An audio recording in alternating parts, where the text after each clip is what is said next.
नमस्कार दोस्तों, पुनः आप लोगों को ईडू ग्लोबल स्टडी में स्वागत है। ईडू ग्लोबल परिवार में स्वागत है। जिस प्रकार से मैंने आप लोगों को ज्योग्राफी के क्लासों के सैर करा रहा हूँ, और उसी क्रम में आज मेरा पिछले क्लास में आप लोग को याद होगा मैंने ब्रह्मांड की उत्पत्ति के बारे में चर्चा किया था, नंबर 1। नंबर 2, सूर्य के बारे में मैंने कंसेप्ट दिया था, सूर्य है क्या, किस तरह से इसमें प्रकाश का प्रज्वलन होता है। और तीसरा नंबर आज आप लोग के सामने है, जैसा आप लोग देख रहे हैं स्क्रीन के सामने, काफ़ी महत्वपूर्ण है, काफ़ी इंफॉर्मेटिव वीडियो है।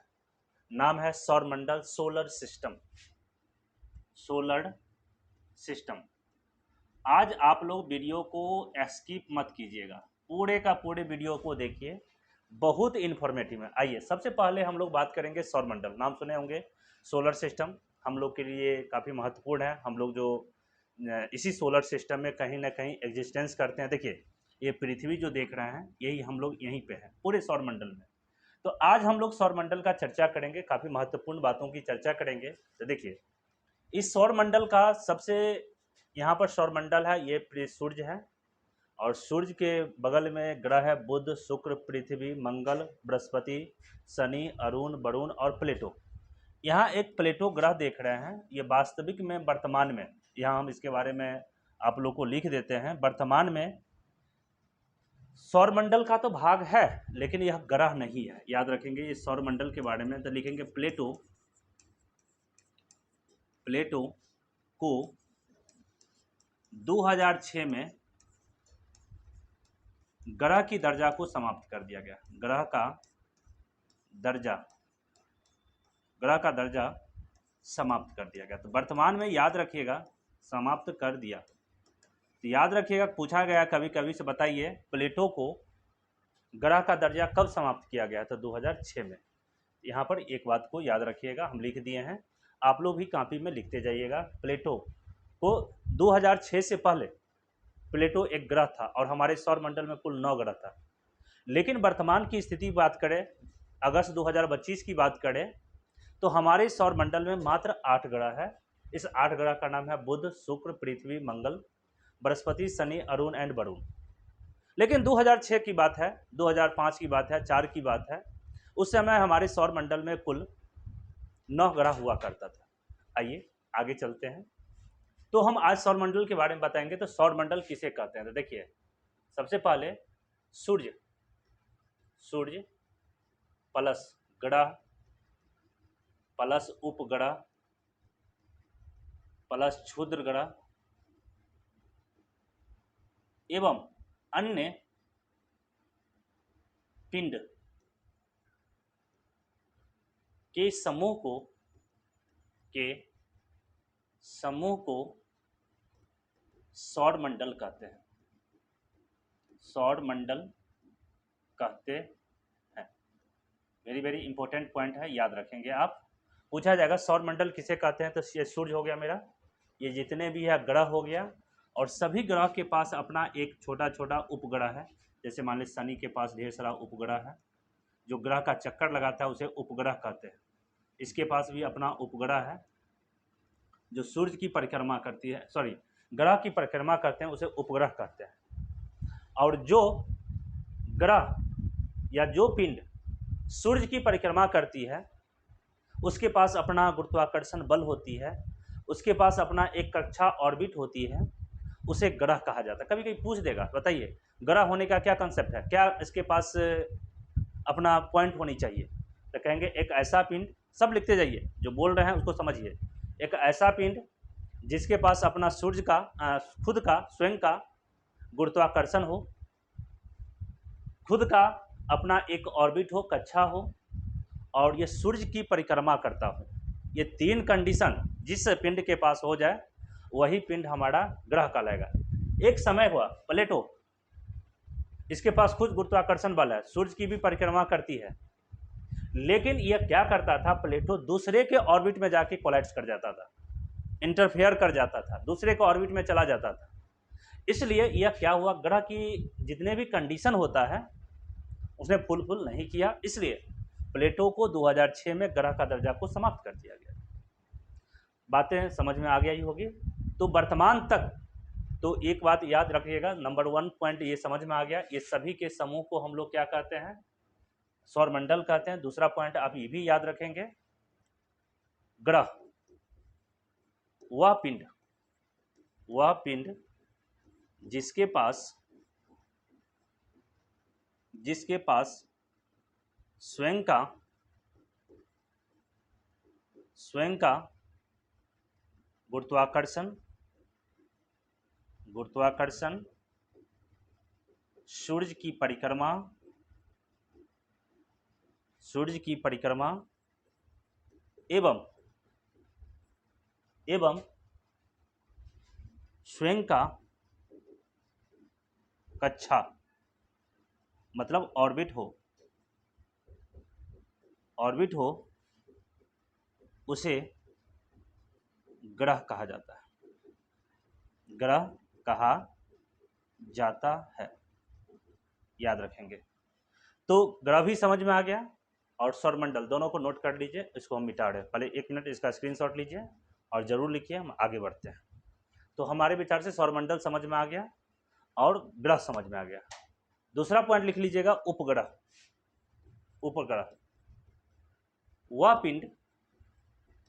वह पिंड जो ग्रह का परिक्रमा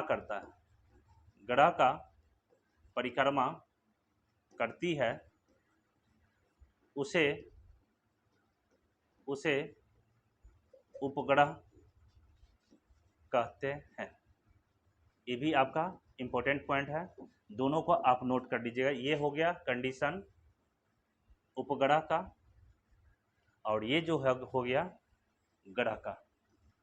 सभी को आप प्रॉपर वे से नोट कीजिए। नोट कर लिए होंगे। चलिए इसका स्क्रीनशॉट लीजिए, हम इसको मिटा रहे हैं, फिर आगे सारी चीज़ को हम चर्चा करेंगे। चलिए,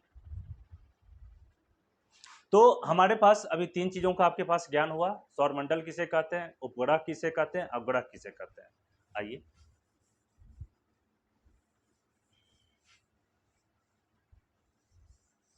अब आइए सौरमंडल।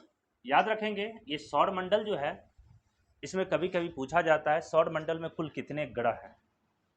आइए इस सौरमंडल में ये अच्छा सौरमंडल है। सबसे पहले प्रश्न हम लोग देखेंगे, सौरमंडल का सबसे महत्वपूर्ण जो पिंड है उसे सूर्य कहा जाता है। सूर्य के ही बल पे ये पूरे के पूरे सौरमंडल एग्जिस्टेंस में है। तो पहला प्रश्न बनता है, सौरमंडल का मुखिया पूछा जाए आपसे, सौरमंडल का मुखिया या गार्जियन, सौरमंडल का मुखिया या गार्जियन किसे कहा जाता है, तो सूर्य को कहा जाता है। क्योंकि इसी के एनर्जी से, इसी के प्रकाश से, उसी के उष्मा से जितने भी ग्रह है एग्जिस्टेंस में है। तो याद रखेंगे, पूरे सौरमंडल का मुखिया आपसे पूछा जाए तो सन का कहा गया, सूर्य कहा गया। इसे सोलर सिस्टम का, इसे सौरमंडल का मुखिया कहा गया, सौरमंडल का मुखिया कहा गया, गार्जियन कहा गया, हेड कहा गया। जो पूरे सौरमंडल का 99.9% है। पूछा जाएगा सौरमंडल का सबसे ज़्यादा मास, सबसे ज़्यादा वेटेज किसके पास है, तो सूर्य के पास है। क्योंकि इसके पास स्वयं का अपना प्रकाश है, उष्मा है, एनर्जी है। और इसी उष्मा एनर्जी के कारण जितने भी हमारे पास 8 और जितने भी क्षुद्र ग्रह है और बौना ग्रह है, उसी के प्रकाश से प्रज्वलित होकर अपने जीवन जिया जा रहा है। आज पृथ्वी पर जीवन है किसके बल पे है, सूर्य के बल पे है। यदि आज सूर्य हमारे सौरमंडल से समाप्त हो जाए तो ये सभी ग्रह का कोई वैल्यू नहीं रह पाएगा। इसलिए इस बातों को याद रखेंगे। जो सोलर सिस्टम का जो मुखिया है, गार्जियन है, कोऑर्डिनेटर कह सकते हैं, इसको मैनेजमेंट कह सकते हैं, वो टोटल का टोटल सूर्य है। तो पूछा जाएगा सौरमंडल का मुखिया किसे कहा जाता है, तो सूर्य को कहा जाता है। और इसका जो प्रतिशत है कुल द्रव्यमान का, वो 99.9% है।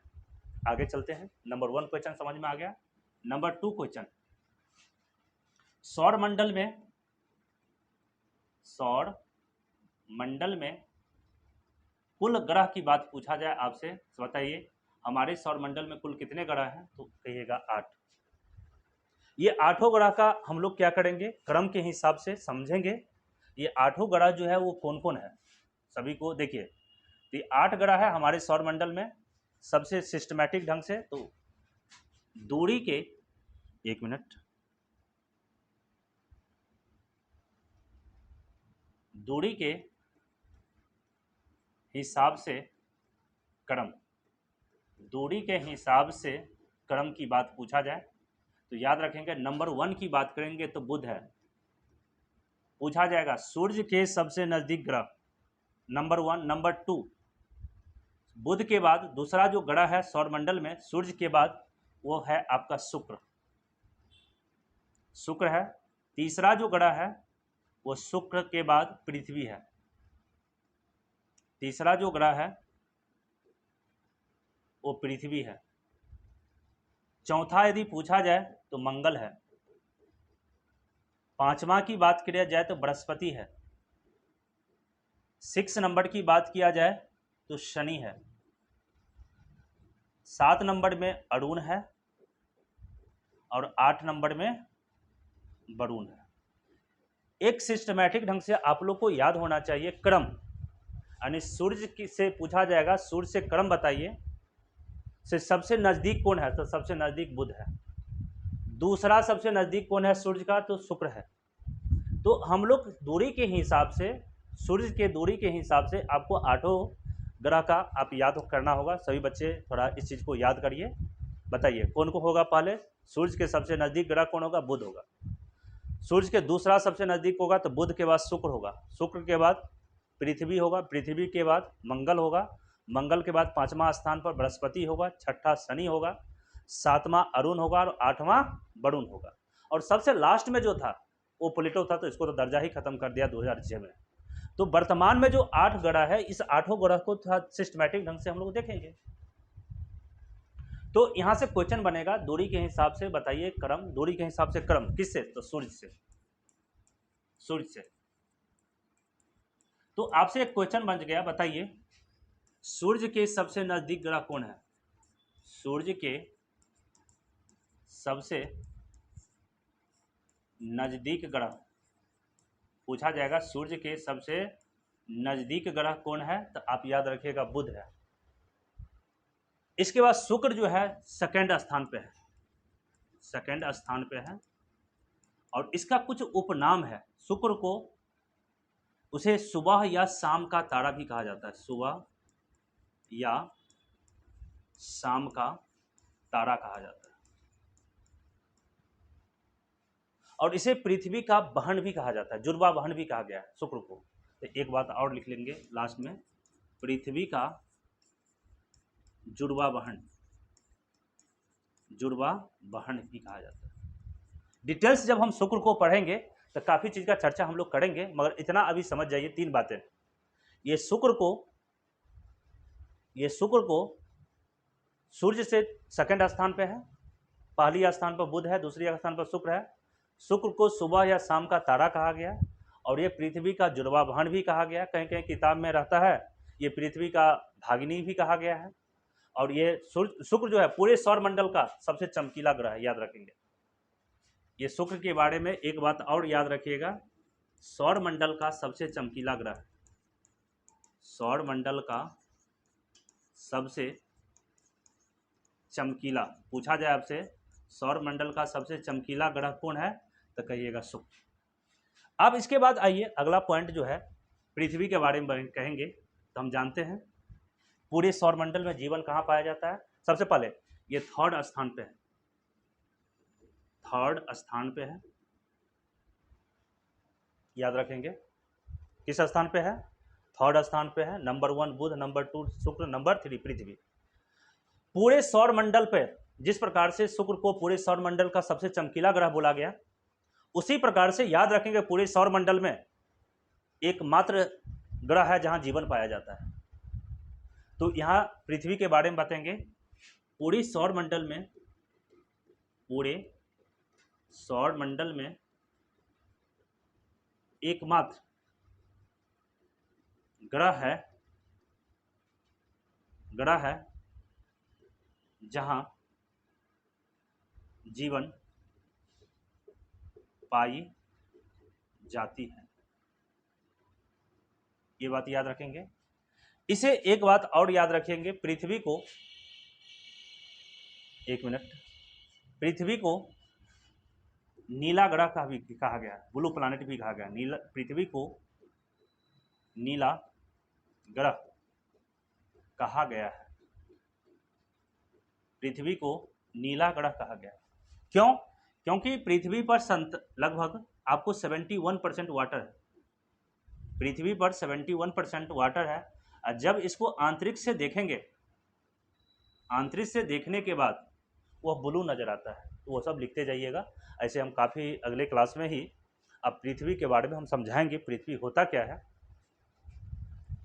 और पृथ्वी से ही हम भारत के भूगोल को भी आप कनेक्ट करेंगे। तो मैंने पिछले ही क्लास में बोल दिया था आप लोगों को, सो 2-3 क्लास 4 क्लास 3-4 घंटा का लेक्चर को आप पहले समझिए, तब हम आ रहे हैं भारत के भी भूगोल पर हम चर्चा करेंगे। तो हम लोग देखेंगे पृथ्वी के बारे में, थर्ड स्थान पे पूरे सौरमंडल में एक पृथ्वी एक ऐसा ग्रह है जहाँ जीवन पाया जाता है। इसके बाद जितने भी 8 ग्रह है, यहाँ सौरमंडल में 8 ग्रह, कहीं भी जीवन नहीं पाया जाता है। हम ही लोग हैं जहाँ हम लोग रहते हैं, जिस ग्रह पे हैं, पृथ्वी ग्रह है, वहीं जीवन पाया जाता है। लेकिन अभी तक वैज्ञानिकों के द्वारा पूरे ब्रह्मांड में से कहीं भी जीवन पाने की कोई संभावना अभी तक प्राप्ति नहीं हुई है। तो यह बात हम लोग को समझना होगा। मंगल ग्रह की बात करें तो देखिए, मंगल ग्रह के बारे में हम थोड़ा हमको समझना है। मंगल ग्रह ये 4th स्थान पे है, 4th स्थान पे है। और याद रखिएगा, मंगल ग्रह को एक लाल ग्रह का संज्ञा दिया गया है। ब्लू ग्रह या नीला ग्रह किसे कहा गया है? पृथ्वी को कहा गया है। चमकीला ग्रह किसे कहा गया? यहां लिख लीजिएगा, सबसे चमकीला ग्रह, सबसे चमकीला ग्रह शुक्र को कहा गया है। सबसे चमकीला ग्रह शुक्र को कहा गया है। नीला ग्रह पृथ्वी को कहा गया है।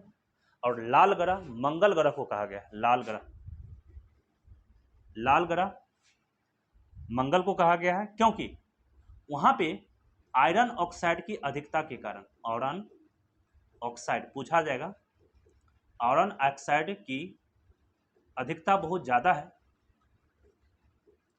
और आयरन ऑक्साइड में एक गुण होती है जो उसको दूर से जब देखने के बाद वो लाल नज़र होता है, क्योंकि लोहा एक प्रकार की लाल प्रकार की होती है, हल्का भूरा कलर का होती है, और उसको दूर से देखा जाए तो वह लाल कलर की होती है। इसलिए मंगल ग्रह को लाल ग्रह कहा गया है, ये भी आप याद रखेंगे। आइए बृहस्पति की बात करेंगे। तो सौर मंडल का सबसे बड़ा ग्रह है, ये पूछा जाएगा, पूरे सौर मंडल का सबसे बड़ा ग्रह कौन है?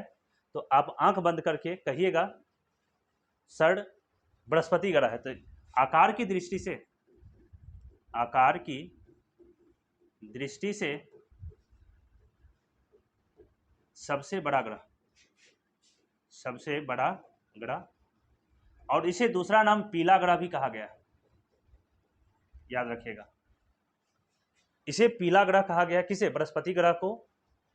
और पूरे सौरमंडल का सबसे बड़ा ग्रह है। 2 बातें याद रखेंगे, काफी डिटेल्स में इसको जानना है।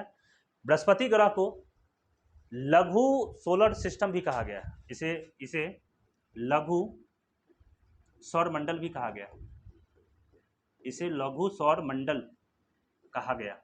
क्यों कहा गया? हमारा ये पूरा का पूरा सौरमंडल है, लेकिन एक बृहस्पति ग्रह को, और इसके पास और ग्रह उपग्रह है, उसको सौर मिला के उसे छोटा सा सौरमंडल भी कहा गया। क्योंकि ये बृहस्पति ग्रह का आकार या द्रव्यमान शेष जितने भी 7-8 जो है, शेष 7 यानी बुध शुक्र पृथ्वी मंगल शनि अरुण वरुण को एक साइड कर लीजिए और बृहस्पति को एक साइड कर लीजिए, तब भी बृहस्पति ग्रह आकार की दृष्टि से, भार की दृष्टि से भारी पड़ता है। इसलिए इस बृहस्पति ग्रह को पूरे सौर मंडल का सबसे छोटा एक प्रकार का सौरमंडल का संज्ञा दे दिएगा, मिनी सोलर सिस्टम कहा गया। तो ये भी याद रखेंगे, बृहस्पति आकार की दृष्टि से सबसे बड़ा ग्रह है, इसे पीला ग्रह कहा गया है, और ये इसे लघु सौर मंडल भी कहा गया है। अब आइए शनि की बात करेंगे। तो शनि के बारे में हमको समझना है। शनि ग्रह को याद रखिएगा, शनि ग्रह को काला ग्रह कहा गया, पूछा जाएगा। शनि ग्रह को क्या कहा गया? काला ग्रह कहा गया। और ये एक छल्लेदार, याद रखेंगे, छल्लेदार दार ग्रह है, पूछा जाएगा। बताइए छल्लेदार ग्रह किसे कहा गया है? क्योंकि इसमें रिंग टाइप का छल्ला बना रहता है। जैसे ये ग्रह है और ये ग्रह के बगल में ऐसा एक रिंग बना रहेगा, ऐसा एक रिंग बना रहेगा। इसलिए याद रखेंगे शनि ग्रह को काला ग्रह और छल्लेदार ग्रह कहा गया है। और याद रखेंगे ये पूरे सौर मंडल का दूसरा सबसे बड़ा ग्रह है।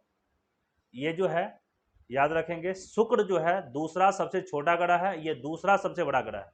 सबसे छोटा ग्रह कौन है? बुध ग्रह है। याद रखेंगे सबसे छोटा ग्रह, सबसे सौर मंडल का सबसे छोटा ग्रह आपसे पूछा जाए तो बुध कहिएगा, और सबसे बड़ा ग्रह पूछा जाए तो बृहस्पति कहिएगा। यदि आप वीडियो देख रहे हैं तो आप एक नोट बनाइए। जब तक नोट नहीं बनाइएगा तो हम बहुत कुछ लिखते जा रहे हैं, आप भी सुनते जा रहे हैं, इससे तो फायदा होगा नहीं। तो नेक्स्ट वीडियो में हम बहुत कुछ अगले एक और बनाएंगे, समझेंगे। लेकिन अभी की क्लास में जो भी चीज़ हम लिखा रहे हैं आप इसको नोट करते जाइए और थोड़ा पढ़िए, समझिए, और इसी से मैक्सिमम सवाल सब आता है, क्वेश्चन आएगी। तो चलिए, शनि को क्या कहा गया? काला ग्रह कहा गया, छल्लेदार ग्रह कहा गया। इसके बाद अरुण को, आइए, अरुण को और वरुण को इसे हरा ग्रह कहा गया। इसको भी हरा ग्रह और इसको भी हरा ग्रह कहा गया। क्यों?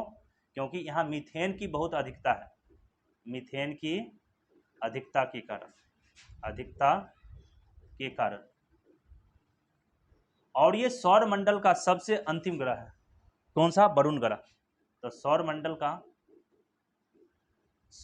का सबसे अंतिम ग्रह, और जब अंतिम है सूर्य के सबसे दूर है। हमसे पूछा जाए पृथ्वी के सबसे दूर ग्रह कौन है? सबको नोट करते जाइए। आपसे पूछा जाए, एक मिनट,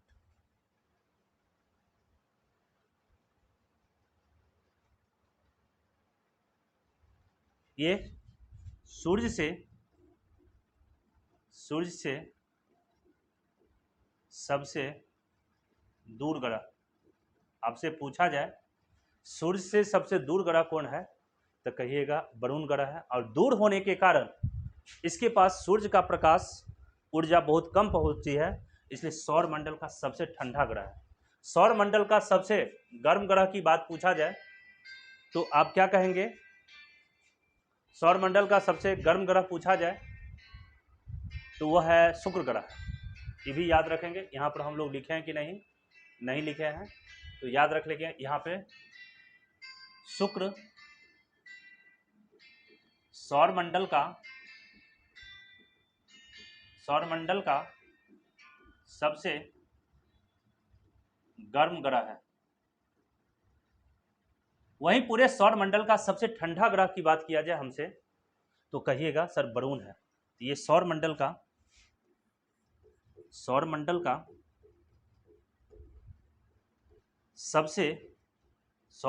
सबसे ठंडा ग्रह यदि हमसे पूछा जाए तो वरुण ग्रह हुआ। इसी प्रकार से ये आपने देख लिया।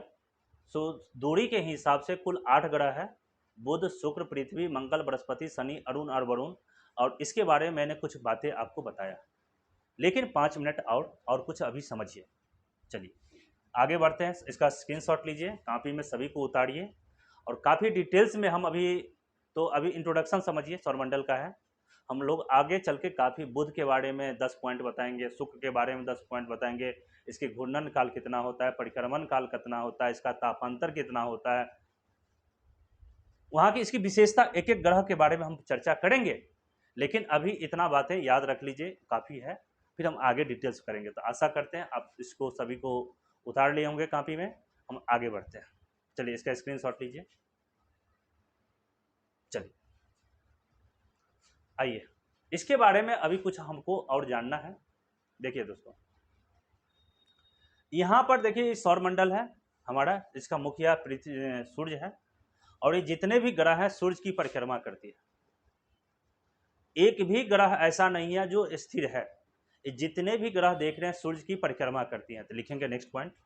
और सूर्य की परिक्रमा करने का भी 2 आधार होता है। एक घड़ी की दिशा में और एक घड़ी के विपरीत दिशा में। तो उसको थोड़ा समझने की कोशिश कीजिएगा, हम थोड़ा समझा रहे हैं। देखिए, एक यहाँ हम लोग बात करते हैं, देखिए एक घड़ी है, तो घड़ी जो है, मान लीजिए सुई है, सुई, घड़ी का सुई है, तो हमेशा घड़ी की सुई इस दिशा में चलती है। तो कोई भी चीज़ जब ऐसे चले तो उसको कहते हैं क्लॉकवाइज, क्लॉकवाइज या घड़ी की दिशा में, घड़ी की दिशा में। कब? जब दिशा इस प्रकार से हो, ऐसे चलता हो। लेकिन इसके विपरीत घड़ी ऐसा चल जाए, कोई भी चीज़ मूवमेंट कर जाए, ऐसे चले, ऐसे चले क्लॉकवाइज, और जब घड़ी के बीच, क्योंकि हमको घड़ी इधर चलती है और इसके विपरीत में कोई वस्तु मूवमेंट कर रही है, परिक्रमा कर रही है, चल रही है, घूम रही है, तो उसे कहते हैं हम लोग एंटी क्लॉकवाइज डायरेक्शन। तो इसको हम लोग क्या कहेंगे, इसको, इस दिशा को कहेंगे एंटी क्लॉकवाइज डायरेक्शन, और इसको क्या कहेंगे, क्लॉकवाइज डायरेक्शन। सभी बच्चे इसको समझिए। तो इसको कहते हैं anti clockwise direction, anti clockwise direction. कह सकते हैं घड़ी की विपरीत दिशा में, घड़ी के विपरीत दिशा, घड़ी के विपरीत दिशा में, घड़ी के विपरीत दिशा। तो आइए बात करते हैं, हमारा एक क्वेश्चन है, काफी महत्वपूर्ण है, वीवीआई है। सौर मंडल में, सौर मंडल में सभी ग्रह पृथ्वी का परिक्रमा करती है, पृथ्वी का परिक्रमा करती है। याद रखेंगे, कोई भी ग्रह ऐसा नहीं है जो सूर्य की परिक्रमा नहीं करती है। सभी ग्रह, जितने भी ग्रह हैं सौर मंडल में, चाहे बुध, शुक्र, पृथ्वी, मंगल, बृहस्पति, अरुण, शरुण, वरुण, जो भी है, सभी का सभी ग्रह पृथ्वी की परिक्रमा करता है। ये काफ़ी यूनिवर्सल ट्रूथ है, ये जानने योग्य बातें हैं। तो पृथ्वी, सौर मंडल में सभी ग्रह पृथ्वी की परिक्रमा करती है। लेकिन कभी कभी पूछ दीजिएगा दिशा बताइए, किस दिशा में परिक्रमा करती है, तो यहाँ दिशा याद रखना पड़ेगा, दिशा। सभी ग्रह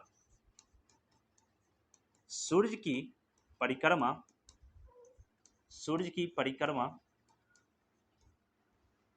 सभी ग्रह सूर्य की परिक्रमा घड़ी के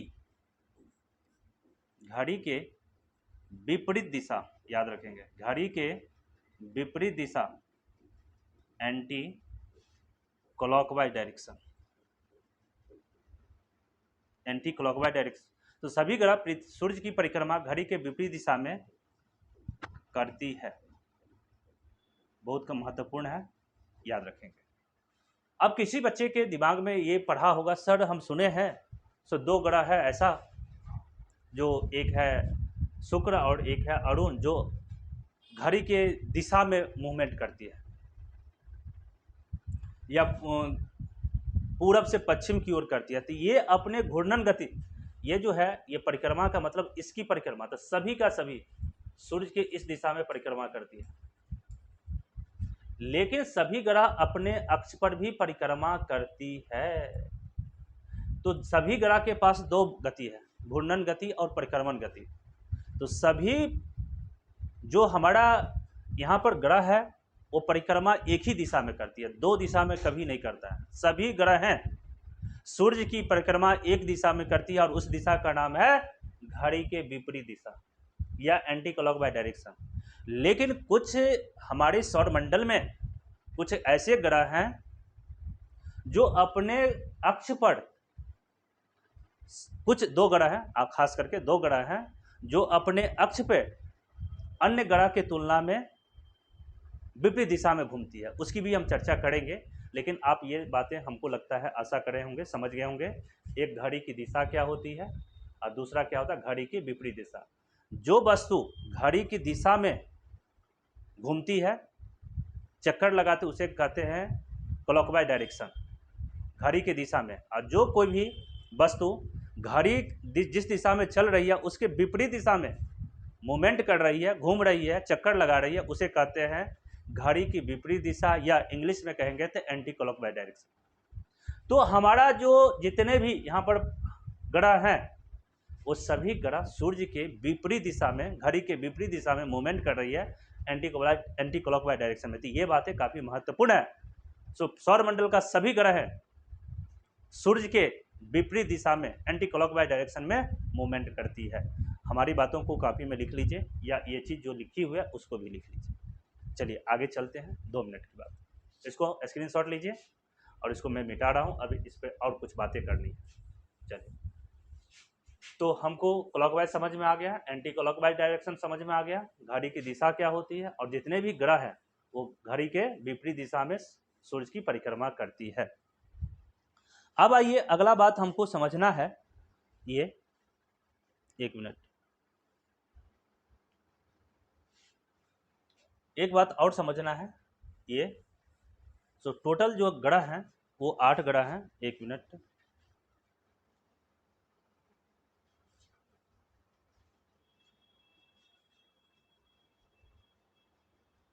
आइए,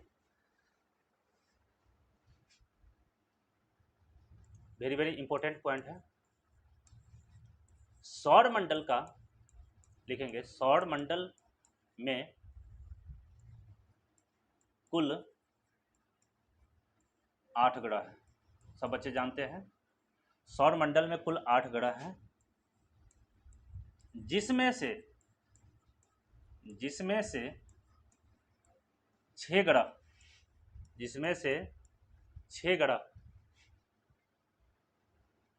से 6 ग्रह घड़ी के विपरीत दिशा, घड़ी के विपरीत दिशा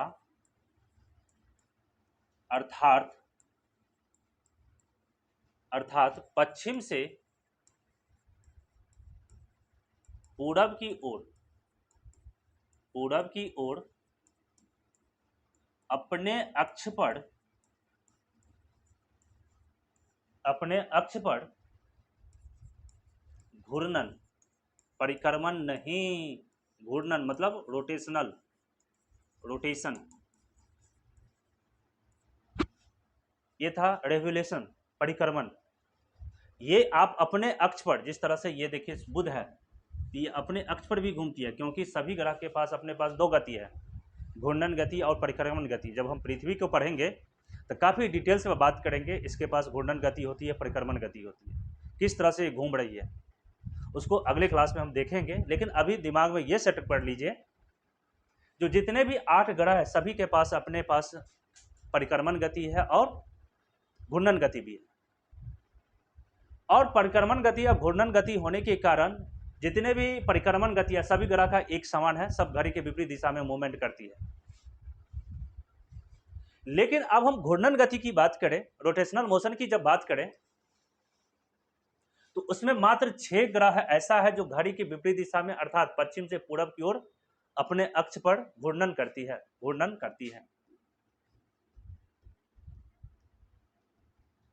और जो ग्रह पश्चिम से पूरब की ओर करेगा, और ये 6 ग्रह, उसका नाम आप याद जरूर लिखेंगे। एक है बुध, दूसरा पृथ्वी का मंगल, बृहस्पति, शनि और अरुण नहीं वरुण। ये 6 ग्रह जो है यहां पर, ये सभी पश्चिम से पूरब की ओर घूर्णन करती है। तो याद रखेंगे ये 6 ग्रह पे, और इसी 6 ग्रह पर, इस सभी 6 ग्रह पर, इस सभी 6 ग्रह पर सूर्य का उदय पूरब की ओर होती है,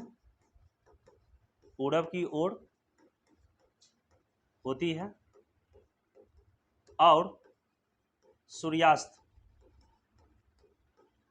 मतलब सूरज का डूबना, सूर्यास्त पश्चिम की ओर होती है। बाकी जो 2 ग्रह है, जस्ट इसका उल्टा, बाकी जो 2 ग्रह बचा, कौन कौन, शुक्र और अरुण, इसका परिक्रमण काल घड़ी की दिशा में होगा, अर्थात पूरब से पश्चिम होगा, और दोनों ग्रह पर सूर्य का उदय पश्चिम की ओर होगा, सूर्यास्त पूरब की ओर होगा। तो यहाँ पर इस बातों को लिख लेंगे। लास्ट है, 2 मिनट की क्लास आउट चलेगी, इसके बाद हम इसको फिनिश करेंगे। तो ये बात आप इसको लिख लीजिए और दूसरी बातों को लिखिए। अब यदि बच्चे देख रहे हैं तो लिखिए, जो हम कह रहे हैं वो लिखिए। तो आप लिखिए, सौर मंडल में 2 ऐसे ग्रह हैं, सौर मंडल में 2 ऐसे ग्रह हैं। 2 ऐसे ग्रह का मतलब, एक ग्रह का नाम लिखेंगे शुक्र, तो लिखेंगे शुक्र एवं अरुण, अरुण जो घड़ी के दिशा में, जो घड़ी के दिशा में अर्थात पूरब से पश्चिम की ओर अपने अक्ष पर, पूरब से पश्चिम की ओर अपने अक्ष पर घूर्णन करती है। इसी कारण इन दोनों ग्रह पर, इसी कारण इन दोनों ग्रहों पर सूर्य उदय, इन्हीं कारणों से इन दोनों ग्रहों पर सूर्य का उदय पश्चिम की ओर होती है और सूर्यास्त पूरब की ओर होती है। तो चलिए दोस्तों, आज हम लोग इतना पढ़े हैं। नेक्स्ट क्लास में अभी सौर मंडल के बारे में कुछ और बातें को समझना है और इसके बाद हम लोग एक एक करके बुध के बारे में, शुक्र के बारे में, पृथ्वी के बारे में बातें करेंगे। तो आशा करते हैं ये क्लास आपको बहुत ही अच्छा लगा होगा। अच्छा लगा तो वीडियो को क्या करना है, शेयर करना है, लाइक करना है, सब्सक्राइब करना है और उस बच्चे तक भी पहुंचा दीजिए शेयर करके जिसको ज़रूरतमंद हो। और तब तक के लिए आपने इस वीडियो को लास्ट तक देखा, इसके लिए बहुत बहुत धन्यवाद। और आशा करते हैं हमारा जो अगला वीडियो बनेगा इससे भी बेहतर क्लास, बेहतर वीडियो आप लोग को लाएँ। तब तक के लिए आपसे विदा चाहते हैं। थैंक यू वेरी मच, धन्यवाद।